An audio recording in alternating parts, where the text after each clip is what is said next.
Everyone and welcome to today's paper daily test paper discussion. आज हमारा daily test paper conduct हुआ था CDS plus FCAT 41st test paper था ये। तो let's start our today's paper discussion.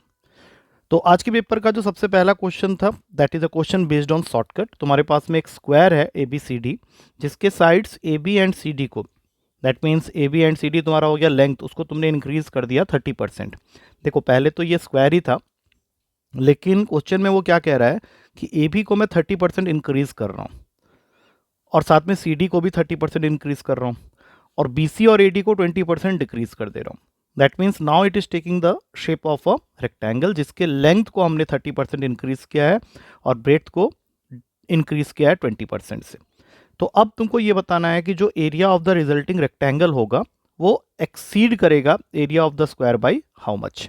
तो सीधी सी बात है, यहाँ पे तुम फॉर्मूला लगा सकते हो +x + y + xy अपॉन में 100। तो यहाँ पे लेंथ को तुमने जो इंक्रीज किया है वो हो गया +30, ब्रेथ को जो तुमने इंक्रीज किया है दैट इज +20 और इन दोनों का प्रोडक्ट हो जाता है 30 × 20 दैट इज 600 अपॉन 100। तो इतना का तुम्हारा परसेंटेज इंक्रीज हो जाएगा एरिया में, which is coming out to be 30 + 20 50 होता है, इसको काटोगे 6 आ जाएगा। तो ओवरऑल परसेंटेज इंक्रीज हो गया 56%, जो कि डी ऑप्शन में अवेलेबल है।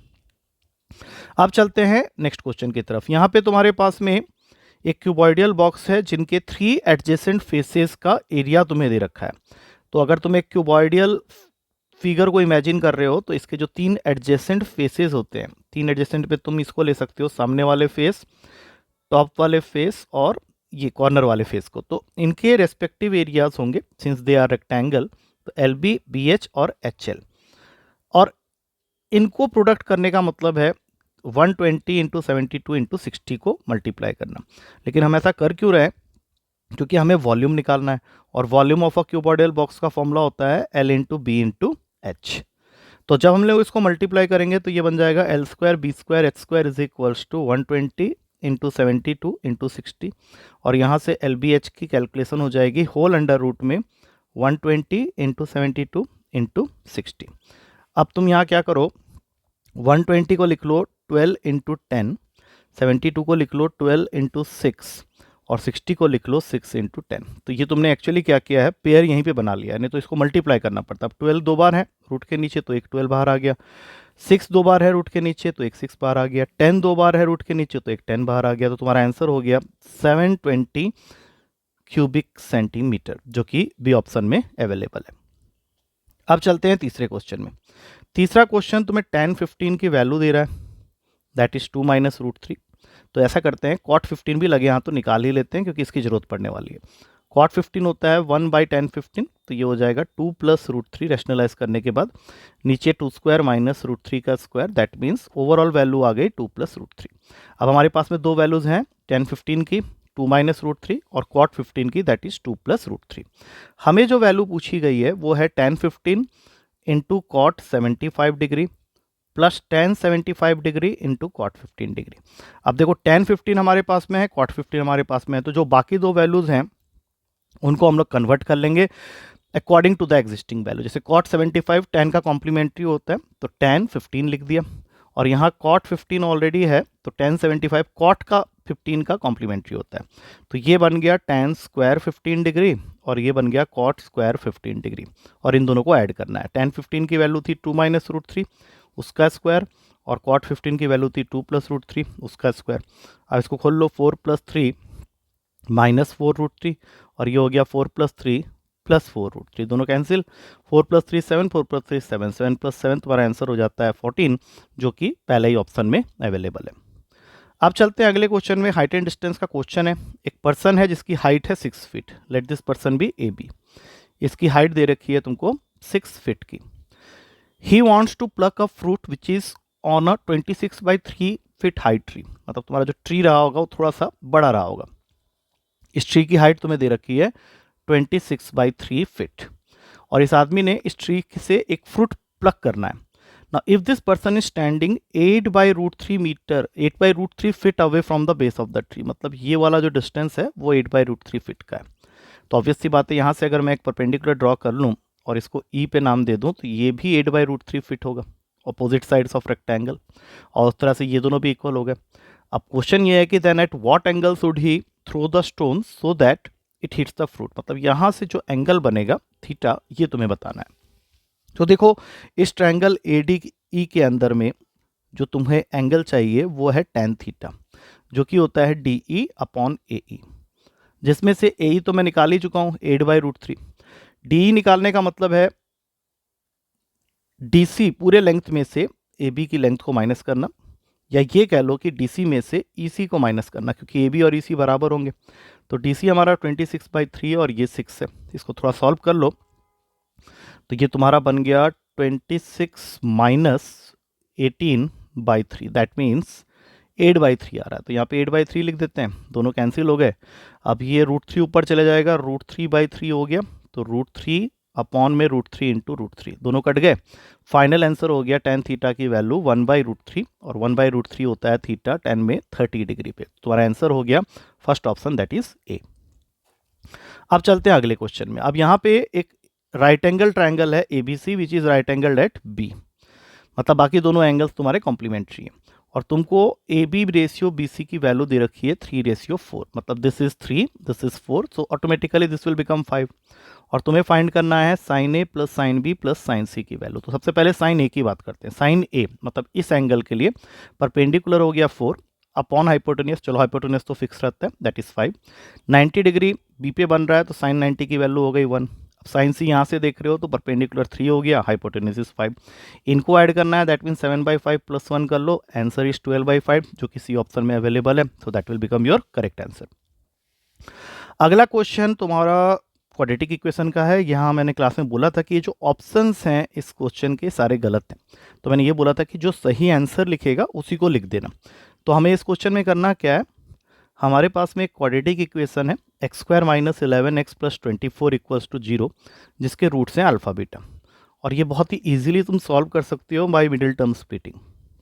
तो यहाँ से तुम्हारे पास में जो अल्फा और बीटा या रूट्स की जो वैल्यू आ रही है, that you can see clearly, it is visible. ये रूट्स हैं तुम्हारे, अल्फा को मान लेते हैं 8, बीटा को मान लेते हैं 3, क्योंकि नेक्स्ट स्टेप में यही मिलने वाला है। अब तुमको एक ऐसा क्वाड्रेटिक इक्वेशन फाइंड करना है जिसके रूट्स होने चाहिए alpha plus 2, that means 8 + 2 10, and beta plus 2, that means 3 + 2, that is 5। और इसके लिए हमारे पास में फॉर्मूला है x² - sum of the roots into x plus product of the roots is equals to 0। तो रूट्स तुमने जो निकाले हैं नए वो 10 और 5 है, तो इनको ऐड कर देंगे, 10 + 5 15 होता है, इनका प्रोडक्ट कर देंगे, 10 × 5 50 होता है। तो ये तुम्हारा फाइनल आंसर होगा। तो जिसने भी ये आंसर लिखा है उसको मार्क्स मैंने दिए थे। नेक्स्ट है, in a rare coin collection there is 1 gold coin for every 3 non gold coins. इसका मतलब है कि एक बॉक्स है या एक कॉइन का कलेक्शन है जिसमें एक गोल्ड कॉइन है तो 3 नन गोल्ड कॉइन्स है।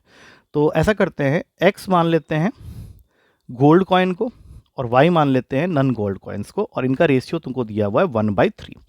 अब क्वेश्चन कहता है कि अगर मैं 10 मोर गोल्ड कॉइन्स ऐड करता हूँ और y को चेंज नहीं कर रहा हूँ, मतलब नन गोल्ड कॉइन्स को चेंज नहीं कर रहा हूँ, तो यही रेशियो हो जाता है 1/2। तो अब यहाँ से मुझे बताना है कि what is the number of total number of coins in the collection now. तो सिंपल सी बात है, यहाँ पे तुम इसको सॉल्व कर लो किसी भी एक तरीके से। जैसे कि अगर मैं यहाँ पे y की वैल्यू निकाल लूँ फर्स्ट इक्वेशन से, y की वैल्यू आ जा रही है 3x, तो इस वैल्यू को यहाँ पे डाल देते हैं, x + 10 / 3x is equals to 1/2। तो अगले ही स्टेप में आ गया 2x + 20 is equals to 3x, that means x is equals to 20। और जैसे ही x 20 आया तो मेरे पास में नया वाला कलेक्शन पूछ रहा है वो, तो 20 + 10 30 हो गया, और फिर इसकी वैल्यू 3x है, तो हमें यहाँ पे पुट करना है 20 + 10 दैट इज 30, और 3x मतलब 3 × 20 दैट इज 60। मतलब अभी तुम्हारे गोल्ड कॉइन्स हो गए हैं 30 और नन गोल्ड कॉइन्स हो गए हैं 60, तो टोटल कॉइन्स हो जाएंगे 30 + 60 that is equals to 90, gold coins और नन गोल्ड कॉइन्स। तो पहला ऑप्शन ही सही है मेरा, ए ऑप्शन। अब चलते हैं अगले क्वेश्चन में। इस तरह के क्वेश्चन हमने पहले किए हुए हैं। a - 1/a - 3 की वैल्यू दे रखी है 5, और हमें फाइंड करना है a - 3 का होल क्यूब -1/a - 3 का होल क्यूब। दैट मीन्स हमें यहाँ पे एक 3 माइनस करना पड़ेगा दोनों साइड में। तो जब मैं ये कर लूँगा तो मुझे मिल जाएगा equation a minus three minus one upon a minus three equals to two. अब अगर मुझे ये वैल्यू चाहिए तो हमें क्यूबिंग करना पड़ेगा। अब क्यूबिंग करते समय हम लोग फॉर्मूला यूज़ करेंगे a माइनस बी के होल क्यूब का, A cube minus B cube minus three A B into A minus B, क्योंकि दोनों वैल्यू एक दूसरे के रेसिप्रोकल है, ए और बी के। तो ये बन गया ए माइनस थ्री का whole cube minus one minus A minus three का होल क्यूब माइनस थ्री, इन दोनों का प्रोडक्ट दैट इज़ वन। और फिर यही वैल्यू दोबारा लिखने की जगह तुम टू लिख दो, और टू का क्यूब होता है एट, तो हमें तो सिर्फ ये चाहिए, तो ये उधर जाएगा, तो एट प्लस सिक्स आंसर आ गया 14, जो कि तुम्हारे डी ऑप्शन में अवेलेबल है। अब चलते हैं नेक्स्ट क्वेश्चन में। 9th क्वेश्चन है, ये हमने केस किए थे बट ये थोड़ा सा अलग है। इसमें उसने बोला है what is the greatest 4 digit number which when divided by this leaves remainder 4 9 15। अब देखो यहाँ पे थोड़ा सा अलग है, इसलिए बच्चों ने गलत किया था। तुम यहाँ पे जब डिफरेंस देख रहे हो तो हर केस में 10 minus 4 6, 15 minus 9 6, 21 minus 15 6 and then 28 minus 22 6।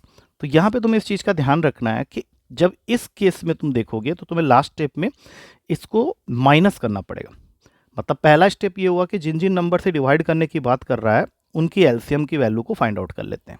First step हमेशा यही रहता है, 10 25 21 28 इनका हम निकालेंगे सबसे पहले स्टेप में एलसीएम। चलो देख ही लेते हैं, 5 15 21 14।